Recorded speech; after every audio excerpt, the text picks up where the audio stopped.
Alright, this is an RGB headboard, DIY, take one.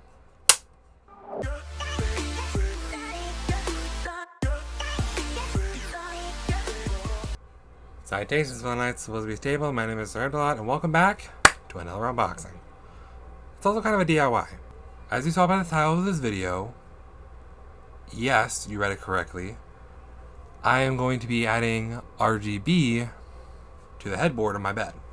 And this is going to be a bit of a tricky one, I feel like, because my headboard it's upholstered. But I'm going to try my best. And, well, I got double-sided tape, just as a precaution. So, I basically have all the things I need to make this video possible, including some RGB lights from Amazon. Let's unbox them. Sorry if you hear my nephew in the background. Nailed it. So as you can see, these are Gobi LED strip lights that are RGB IC. What is RGB IC? Well, I'm glad you asked. Unlike regular RGB, like the TV lights behind me, RGB lights can only be one color at a time.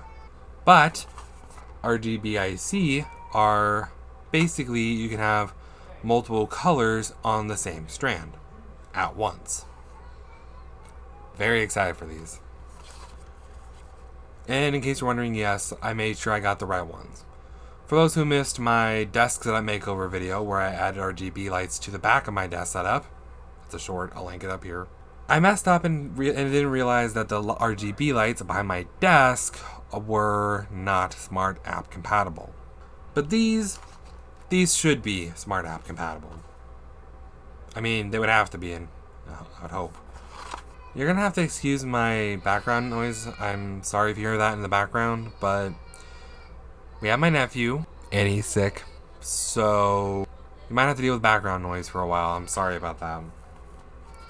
I'm really sorry if you guys can hear that. I don't know how to drown it out, honestly. Okay, there's the user manual.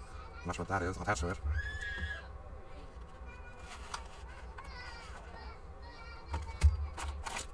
Alright, I don't need these, unfortunately. That's it.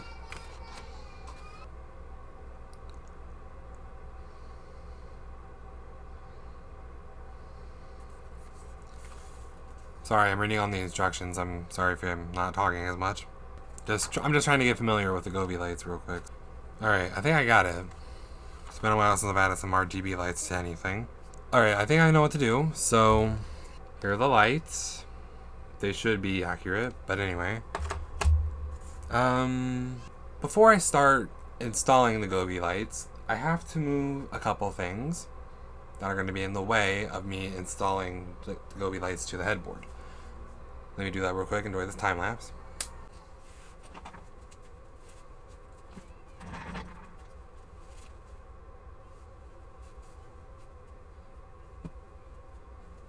Alright. I'm going to cut the camera here. I'm going to move the bed. But first I gotta get a different camera angle. Be right back. Alright, I'm recording voiceover right now so that, well, the audio I was using can be a little bit loud in the way I've been editing lately. First thing I did was move my bed, and then I had to adjust the camera because I, well, needed a better angle, obviously. Duh. Pan it down. There we go. And then what am I doing here? Then I realized I couldn't fit behind the bed, so there are the lights. I'm gonna have to do it in the front because behind the headboard, well, it was dirty and I couldn't fit. So I had to clear off the entire bed, well, at least part of it anyway, majority of it. I had to clear off the squishmallows, and then I kept nudging it on, well, the side and hitting it against the wall, so I had to be careful with that. Then I moved my pillows and my duvet back, and then I opened up the double-sided tape, which I needed to start off with because I did use double-sided tape at the beginning, but not the rest of it because just to be on the safe side with the adhesion. So yeah, needless to say, it was unneeded. It stuck very, very well on the sides of the headboard. And then I started with, what am I doing here? Oh, getting the RGB lights ready. So then I started attaching the Gobi lights. I wanted to look at it because it was weird. It was like, it had a black base to it. All my other light strips have had a white base to the strips. So then I peeled back the adhesive backing and then started the arduous process of peeling and sticking. This took about a good 5 minutes maybe. And then, well, I had to make sure I applied pressure because, again, it wasn't a hard surface. Well, a smooth hard surface. It had texture because it was an upholstered headboard. If it was a wooden headboard, it would have gone a lot faster, I feel like.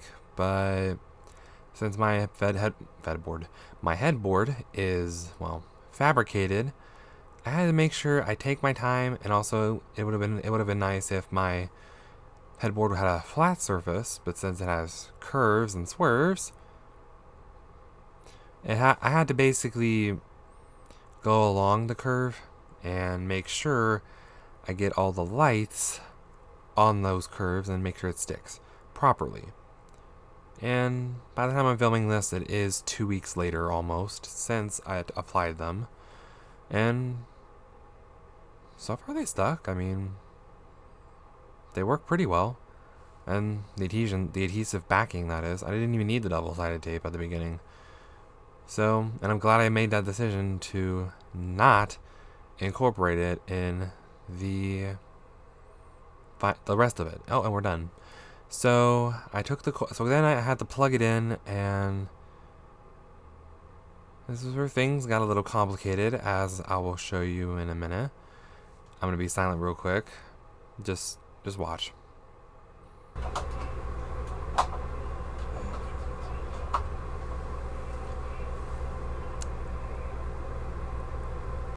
Yeah, I started doing that. So I thought the plug I was using was defective, so I came back, went off camera, and got a new one. But as soon as I plugged that into there, it started flashing at first, giving you a seizure almost. Me a seizure too. But it was still not flashing, and it showed that. I don't know what that meant. So I started finicking with it. I started getting a little antsy. I read the instruction manual, and I started to get a little nervous, not going to lie. But then I looked into it, and I found out what the problem was. Alright, the moment you all been waiting for, prepare for a flashbang. Boom. Let me adjust the brightness. Holy crap. That's at 50% brightness. Holy crap. No timers, please. Alright, so this is a color. It's all blue, but let me DIY a little bit. Okay, that looks really cool, actually. The camera doesn't really do it justice, but that looks amazing. Like, it actually looks really cool. And and there's different scenes, apparently, whatever that means. Meteor shower. Oh, no way. Oh, that looks so cool. My jaw is on the floor right now. I like that. The camera doesn't really do it justice, but I love it. Okay, I'm having way too much fun with this. Let me cut the camera real quick, and I'll be right back. Bonk. All right. As you can tell by the background behind me, I changed around the scenery a little bit. Reason why? Well, in the previous clips, it was September 22nd, as you saw by the clapperboard in the beginning of the video. By the time I'm filming this clip, it is October 1st. Therefore, Halloween season. Deal with it. Sorry, that was rude. It's been about 9 or 10 days since I installed the lights on my headboard, and they look really cool, actually. But I am going to be giving a few critiques that I've noticed, whether they be positive critiques or negative critiques, for the lights. So, just some things I've noticed while having the lights on the headboard. So, let me show you what I've written down. Positive critiques with the lights, they obviously look amazing. I would show you guys saw in the previous clip. The camera doesn't really do it justice, but I personally believe they look amazing. It was easy to set up the Gobi Home App on my smartphone, and the interface of the app is very user-friendly. Like, you can tell which items are which. like which settings there are on the app. There is a few things that I kind of find annoying about them though. For one, well, there is a mode for DIY in the main part of the app where you can do finger sketch, which means you can sketch out a design with your finger with all the colors you want, with any color you want, to make it your own. It is a little finicky to use, especially if you have fat fingers like I do. If you have larger fingers, like if you have King Ham's hands that are like baseball mitts, you might have a little trouble using the finger sketch part of the DIY mode. But there are other DIY modes like Marquee, Twinkle, you name it, the Gobi Home App has it. And this is a bit of a nitpick, but I'm still going to complain about it because it's really annoying. I can't set it up on my Echo Dot. For those who don't know, I have an Amazon Echo. With this model, as far as I know, I can't add it to the Amazon Echo Dot app I have on my phone, meaning I can't sync it to the Echo Dot I have on my desk. Same thing can be applied for Google Home, unfortunately. For some reason, it just is incompatible. Although it is compatible with smartphone, like Siri stuff, I guess. I don't know why it's like that, but here we are. Eventually, maybe, I'll be adding a smart plug to it, so that way I can turn it on and off through the Echo Dot and not through the Gobi Home app, but I'm still on the fence on that because me personally, I'm treating it like a candle, quote unquote. I know LED lights don't get that hot, but just to be on the safer side, since my headboard is an upholstered headboard and the whole left side is touching a curtain, I'm definitely treating it like a candle. Meaning, when I'm in the room, I turn them on. When I'm out of the room for a long extended period of time, I turn them off, just to be on the safe side. And I know some of you might have noticed this in one of the previous clips, in the previous clip from like the 22nd. I thought they were defective at first. Like, you saw in the clip, I had a blue USB plug, Type A, and I plugged it in, and for some reason they were just flickering. I thought the plug was defective, so I swapped it out with a larger one that was from Nintendo. I think it came with one of my classic consoles. But, again, the flickering was still happening. So I thought I bought a defective pack of lights. Turns out, it was just in music mode. Of course. You just gotta make sure, if you don't have the Gobi Home set up, make sure you look into the instruction manual and figure out how to change the settings from music mode to color, etc. And then you'll be able to set up the Gobi Home app, which it was fairly easy to install and sign up and log in and etc. But yeah, other than that, that's about the only critiques I have.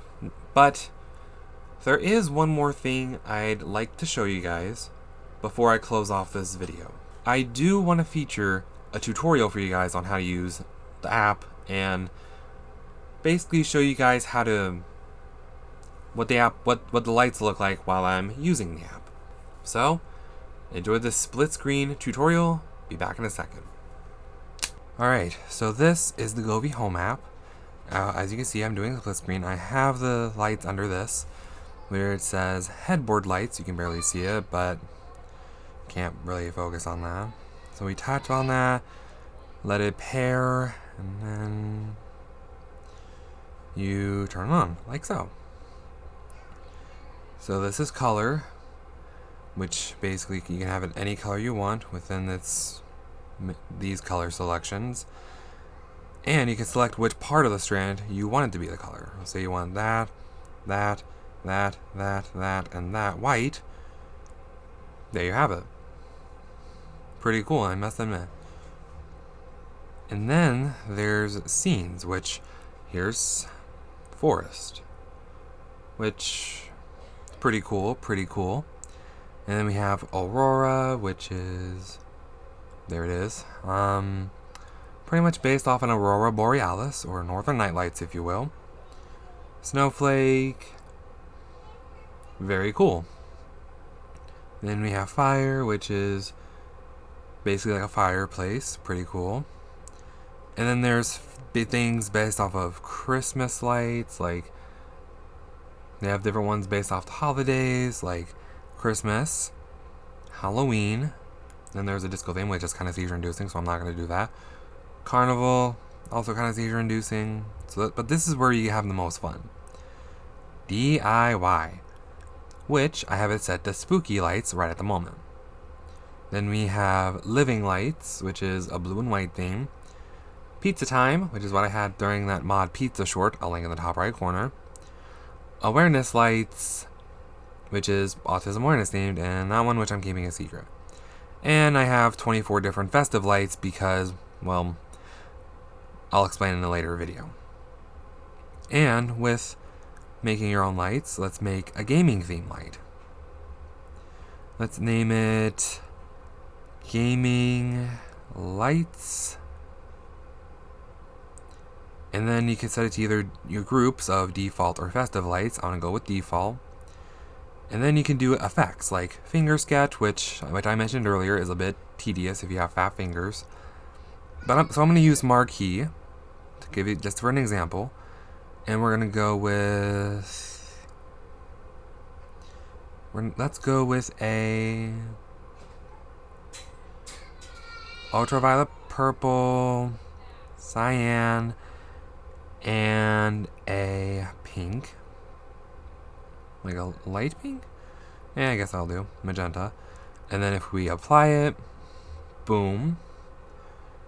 Very cool. And you can also adjust the speed if you need to, which I'm going to do, just so I can show the example. And then I'm going to save it. If you can press save. And if it says save successfully, you know you did it right. And that's pretty much it. Oh, and if you want to do a shortcut management, you can just check on that. And press the check mark. And as sure enough, there's gaming lights. And that's pretty much all there is to it, besides Effects Lab, which is where you can change your own effect, Timer, which you can set a timer for, which I don't use, and Brightness, which I set at 80%. Yes, this is 80%. And that's pretty much it. For this video, guys. You might be wondering why you can see more of the microphone now. So, by the time I'm filming this outro, I kind of forgot to film it when I made the clip from last week, because yes, it has been 6 days since I recorded the last clip. I've been kind of slacking, not gonna lie. But in the middle of recording the tutorial, well, in between the days in between recording the tutorial, that last clip you saw, and this clip, I noticed something about my videos. They're a little too quiet. Yeah, my older sister was rewatching our videos. She hadn't watched them since they've been uploaded. But the other day, I think it was like a Wednesday or something, she was watching them on her TV and noticed that they're a little quiet. No joke, she had her TV volume at like 80. Not 18, 80. No joke. So, this video I wanted to experiment a little bit. I actually figured out you can raise the volume a little bit in the videos. Like, in my editing software, you right-click on a video clip, and then you go to adjust audio, and there's this thing called, I think, auto normalization.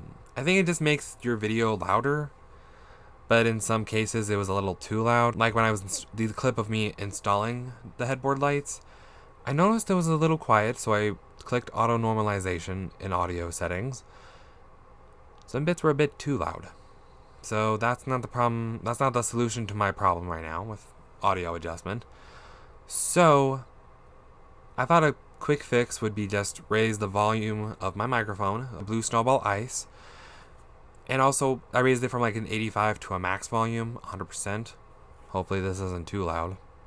If it is, well, I can adjust it in settings and also adjust it in editing if this clip's too loud. And afterwards, I'll adjust the volume back to 85. And also, I thought I'd raise it up a little bit more. That way, you know, I can be heard. Hello, how are you? So yeah, in case you're so I think I'll keep the microphone like this from now on. Hopefully it's not too in the way. So it's been about a little over 2 weeks since I started recording the video. I do have to say, they still work. Like, they look amazing in the spooky light setting, which is just candy corn themed. But There is one thing I have to work on still, and that's cable management. I still have to mount the power supply underneath my desk, and also I'm kind of messed up on plugging it in. I meant to put the cord behind the leg, but I accidentally plugged it in front of the leg. Oh well, I'll fix it later. But anyway, I think that'll do it for today's video, guys. I've talked long enough, and this video is long enough already. Pretty sure it's over 20 minutes. I don't know how to end this video, I'm sorry. So yeah, I think that'll do for today's video, guys. I hope you guys enjoyed today's video. If you did, drop a like you're dropping the bass. Wow, wow. And give the old subscribe button the old smizzity smack. And I'll see you for the night in the next video. Dudes.